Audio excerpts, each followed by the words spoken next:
Simulan ang ating araw sa pagninilay ng salita ng Diyos upang maging gabay sa ating pamumuhay dito sa Daylight Devotion. Magandang umaga mga kapatid. Ito ang Daylight Devotion na sumasahing papawid sa Light TV Radio at napapakinggan din sa DWJB 91.1 FM sa Palawan at DJJB 1458 Radio Calabarzon. Kasabay rin tayong napapanood sa ating pong Facebook Live sa Light TV, God's Channel of Blessing Facebook page. Ako po si Pastor Alexander G. Barrenuevo ng Jesus is Lord Church Worldwide, Angono Chapter. Kamusta po mga ka-devotion? Napakasarap sa bawat umaga, inuuna natin pasalamatan at kausapin ang Diyos. Recent studies have proven that the attitude you have for the entire day is set during the first few minutes of your morning. And one way to keep from burning out is to first pray. Kaya napakalaga po talaga paggising sa umaga, pasalamatan ng Diyos, at tayo po ay kausapin natin siya sa pamamagitan ng pagbabasa ng kanyang salita. Sa umagang ito, ang pagbubulayan po natin ay mababasa sa Psalms chapter 34, verse 8, at Psalms 23, verse 6, na siya po nating pag-uusapan sa oras na ito. O taste and see that the Lord is good. Pinamagatan ko po itong, O taste and see that the Lord is good. Surely, goodness and mercy shall follow me all the days of my life. Sabi po sa Tagalog, tingnan mo at dasapin ang kabutihan ni Yahweh, mapalad ang mga taong nananalig sa Kanya. At sabi po sa Psalms 23 verse 6, kabutihan at pag-ibig mo sa akin ay hindi magkukulang. Are you ready to move beyond your belief in God? Everyone is thinking who God is and as well as God's goodness. May tatlo lang po tayong mixing pag-aaralan, dadaanan, patungkol po sa nabasa ko po sa mga awit, sa awit 34 verse 8 at 23 verse 6. Tatlo pong katanungan ang dumating po sa akin pong kaisipan. Una, what are the goodness of God? Ikalawa, why do we need goodness in our lives? Ikatlo, how do we know that God is good? Alam niyo po, napakabuti talaga po ng Panginoon. Ako po ay hingi din sa Panginoon, sa kanyang kabutihan, habag at awa, na kung ano po yung ating pong masasabi sa umagang ito at ating pong makakapagbigay po sa atin ng inspirasyon, encouragement sa buong maghapong nito na ating pong gagawin. Napakabuti po ng Panginoon sapagkat yung pong unang tinanong ko rin po na what are the goodness of God? Hinila ako ng Diyos sa Book of Psalms din, chapter 23. At doon nakita ko po, kaya pala po ganun si Haring David, ganun niya ipinagmamapupuri ang kabutihan ng Diyos sa kanyang buhay sapagkat naranasan niya po. At iyon po ay nasa Psalms chapter 23, buong chapter. Alam ko po, pamilyar po kayo dyan sa Book of Psalms chapter 23. At nakita ko rin po ron na naranasan ni Haring David. Ano po, hindi ayon mula sa talata 1 hanggang 6, ito po yung mga nakita ko po na kung ano po ang kabutihan at ano ang kabutihang naranasan ni Haring David. Hindi dahil siya ay lagi nagtatagumpay, nananalo sa gera, hindi dahil siya hindi nag-asala, no? All of us as human being, ika nga tayo daw pa yung mga fragile person, na po. Ay po yung mga vulnerable, ano po. Patingnan po natin yung pong kabutihang naranasan po ni Haring David. Una, he supply, sabi po sa Psalms chapter 23, verse 1. Makikita ho natin yun na the Lord is my shepherd, and I shall not be in want. Ibig sabihin po ni Haring David talagang kahit po siya ay hari, nangangailangan pa rin po siya, but still, ang kanyang pong pagdepende ay sa Diyos na buhay pa rin. Sa Diyos na gumawa ng langit at anong lupa. Hindi po siya nananangan sa kanyang kapangyarihan, sa kanyang nasasakupan, porque siya ay hari. Still, he believed that Jesus, that God is my shepherd, and He will supply all my needs. He is the great provider. Sa panahon pong ito, alam ko pong kailangan po natin ng ganito pong mga pangungusap at salita na may ganito pong pagtitiwala at pananampalataya. Amen! My God shall supply all my needs according to His riches and glory by Christ Jesus. Na ang aking ekonomiya, ang aking kabuhayan, ang aking pangkabuhayan ay nakadepende hindi rito sa lupa na ito. Bagamat ako'y nagtatrabaho, may negosyo ako, may pinag-aralan ako, talentado ako, etc., may abilidad ako. Pero nandun pa rin ang pagtitiwala at pananampalataya na ang Diyos ang magsusupply ng lahat ng aking pangangailangan. At ang ekonomiya ko, ang kabuhayan ko ay nakadepende doon sa ekonomiya ng langit. Napatunayan din ni Haring David that the goodness of God leads him into path of righteousness. Napatunayan ni Haring David, He is our strength. He is my strength. He protects. He gives peace. He gives faith to conquer fear. Kailangan po natin ito. Yung faith, totoo at tamang pananampalataya. Talong natin, aral po tayo. Lagi po natin napapakinggan bilang mga Kristiyano sa mga hindi pa nakakapakinig o nagbabasa ng salita ng Diyos. Ang totoo pong pananampalataya, ang totoo pong pagtitiwala, darating lamang po yan. Mapupukaw lamang po yan kapag po tayo ay nakapakinig at nakapakinig ng salita ng Diyos. So, naranasan po ni Haring David that as a shepherd, si Jesus bilang kanyang shepherd, He gives faith to conquer fear. He comforts. He has plan for our future. He gives wisdom. He gives unspeakable joy. He loves us with an everlasting love. He reserves real home for us. And His name is Jesus. The goodness of our God, our shepherd. At nag-strike po sa akin po dito, sa buhay po ni Haring David. Ang sabi niya, He restores. Ibig sabihin, He forgives. He heals. Naranasan ni Haring David, saan siya po ay nagkasala, alam po natin na naging buhay ni Haring David. Yung nga po ang nakakamangha po sa kabutihan ng Panginoon. In spite na siya po ay niya, in spite pa niya siya naging mamamatay tao, pero nandun po, nakita naman ng Diyos yung kapabaan ng kanyang puso at ang talagang puso ay gustong magkaroon katulad ng puso nagmumula sa Diyos. Kaya tinawag siyang God's after own heart. Nakita niyo kasi si Haring David po, naramdaman po niya ang pagkapatawad ng Diyos na po. Humingi po siya ng kapatawaran sa ating Panginoon. Patuloy niyang ibinababa, araw-araw ibinababa niya kanyang sarili.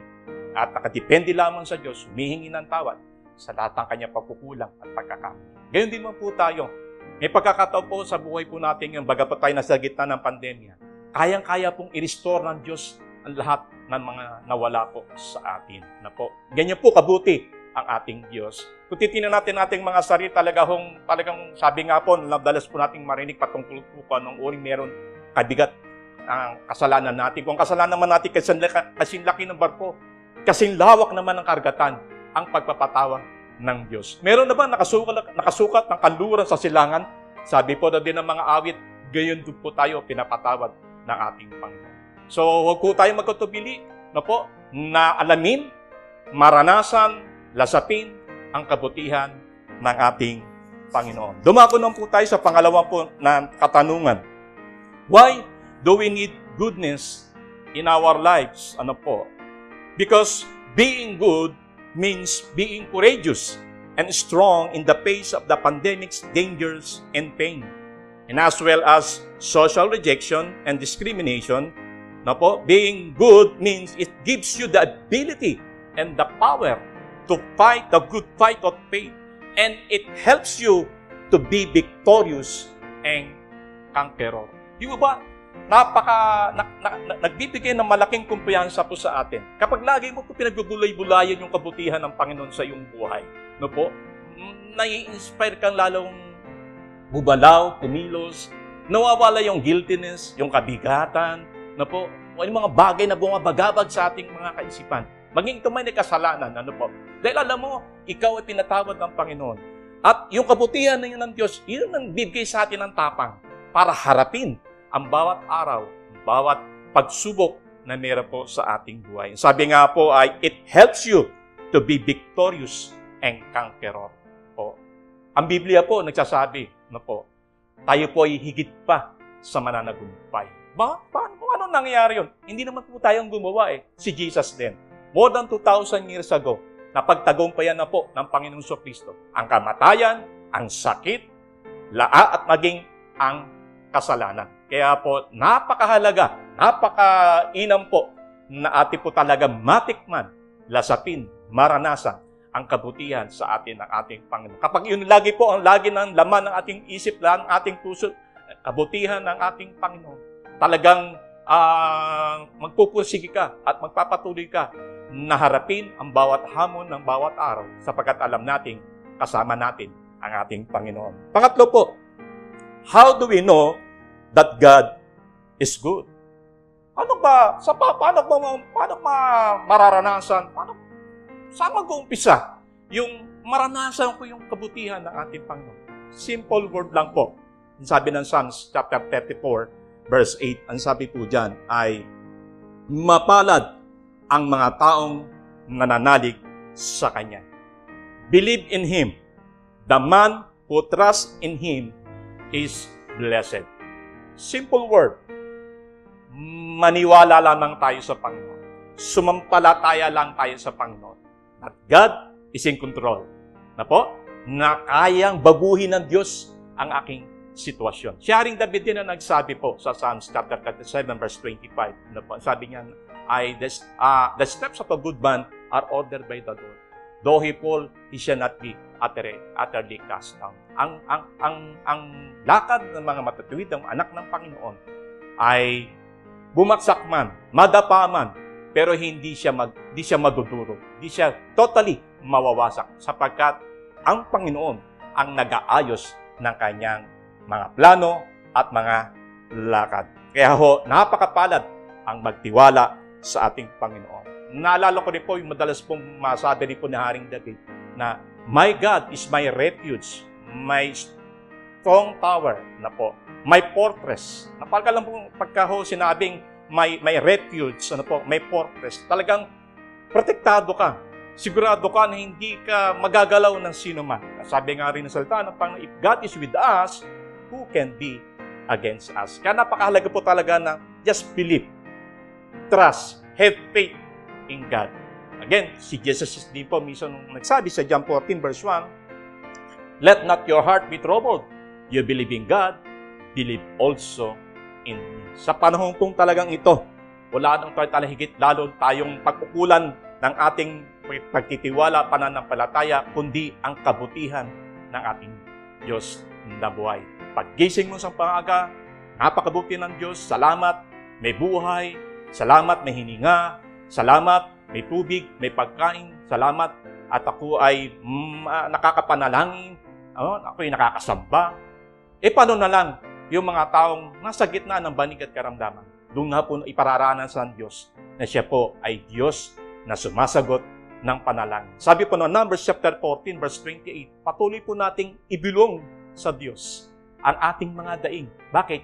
Ang Diyos po ay laging nakikinig sa ating mga panalangin. At kalooban ng Diyos ng ating buhay, maranasan po ang kanyang kabutihan sapagkat mismo ang Panginoong Jesus din po nagsabi sa John 10:10, letter B, Jesus said, I have come that you might have life and have it more abundantly. So, how do we know that God is good?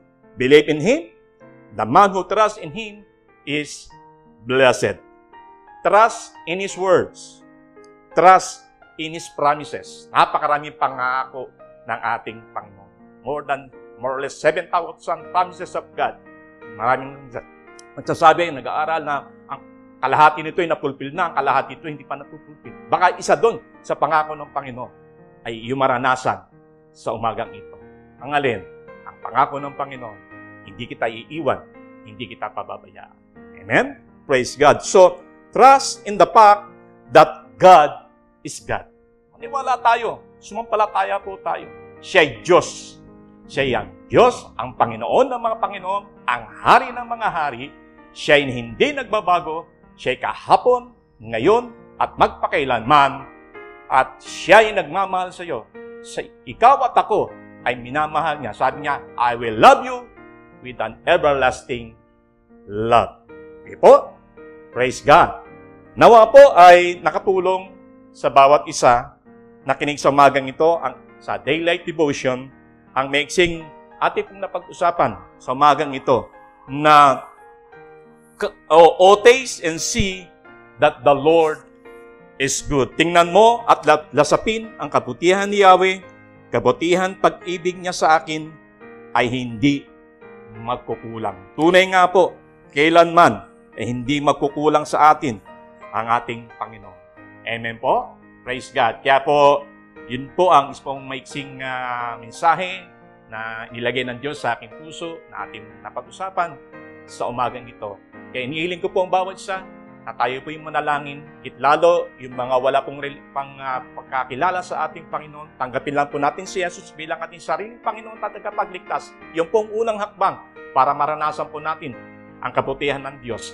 Yung magtiwala po tayo na si Jesus, kaya po tayo patawarin, kayang i-restore ng Diyos ng bagay ng lahat na nawala sa atin, kaya tayong pagalingin ng Panginoon, kaya po tayong pasaganain ng ating Panginoon. Magtiwala lang po tayo, ibigay natin ang ating buhay sa Panginoon at gawin po natin siyang shepherd of our life. Tago po yung manalangin at sumunod sa isang maikling panalangin. Sabihin po natin lahat, Panginoong Hesus, sinasabi ko sa aking sarili, ako'y isang makasalanan, humingi ng tawad sa lahat ng aking kasalanan.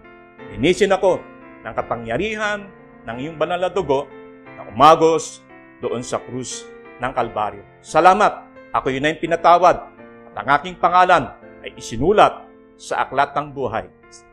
Salamat sa umagang ito'y mararanasan ko, malalasap ko at makikita ang inyong kabutihan sa aking buhay. Ako ay makakatanggap ng himala ng kagalingan. At sino man sa mga oras mong ito, sa pangalan ng Panginoong Hesus, ay meron pong nakakaranas ng sakit at karamdaman. Dantay lang po ninyo ang inyong kamay sa may bahagi ng may sakit at karamdaman.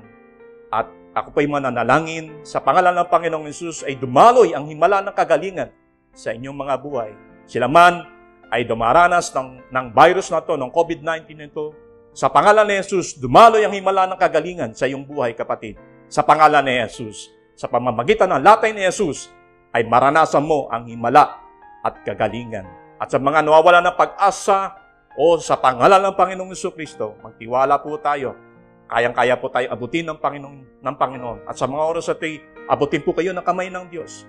Maranasan po ninyo at makita ang kabutihan ng ating Panginoon. Panginoon, maraming pong salamat sa umagang ito. Kami po ay yung sinamahan sa aming pong Daylight Devotion na ito. Pagpalain mo rin po, O Diyos, ang programang ito ng Daylight Devotion po ng Light TV, God's channel of blessing. Maraming po salamat. Ito po ang aming panalangin sa pangalan ng aming Panginoong Hesus. Amen. At Amen. Praise God. Praise the Lord.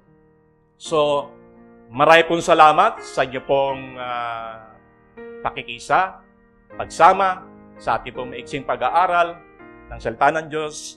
At muli, ako po si Pastor Alexander G. Barrenuevo ng Jesus is Lord Church Worldwide, Gono Chapter.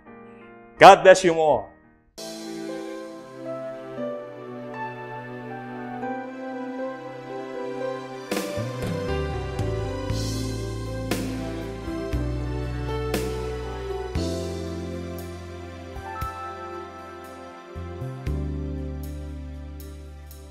Above all powers, above all kings, above all nature and all created things, above all wisdom and all the ways of men, you were here before the world began. Above all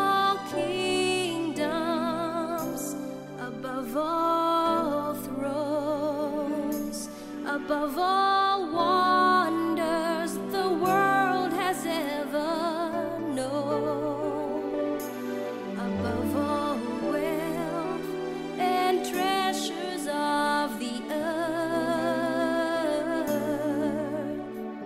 There's no way to measure what you're worth.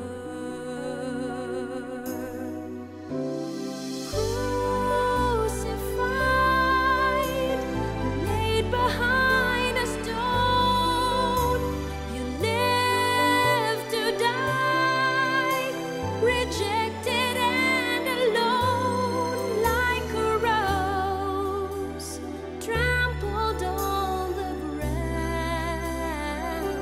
You took the fall, thought of me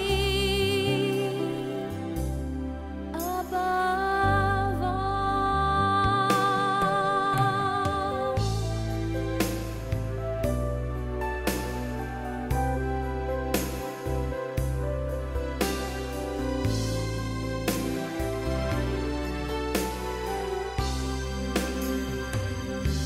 Above all powers, above all kings, above all nature and all created things, above all wisdom and all the ways of man.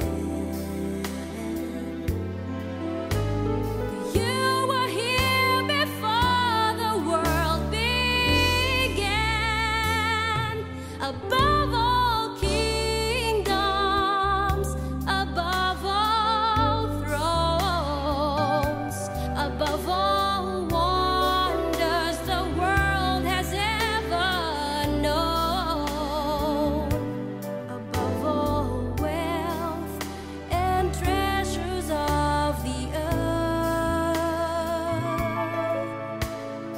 There's no way to measure what you're worth.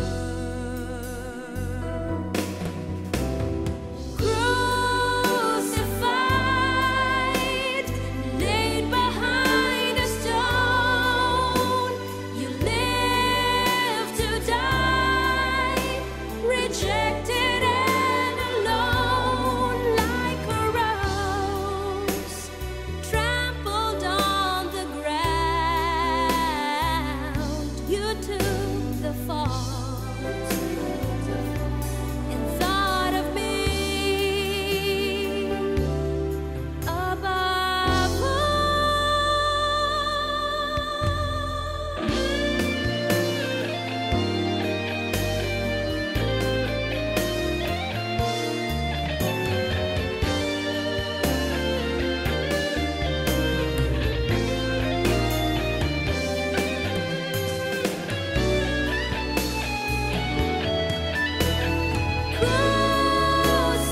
Crucified, laid behind a stone, you live to die, rejected and alone, like a rose trampled on the ground. You took the fall, thought of me above all.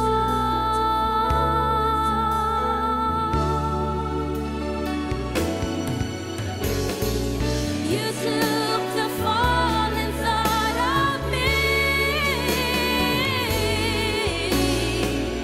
You took the fall and thought of me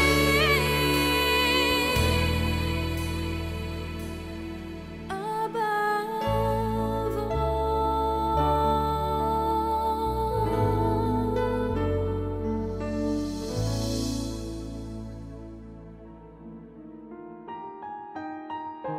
Simulan ang ating araw sa pagninilay ng salita ng Diyos upang maging gabay sa ating pamumuhay dito sa Daylight Devotion.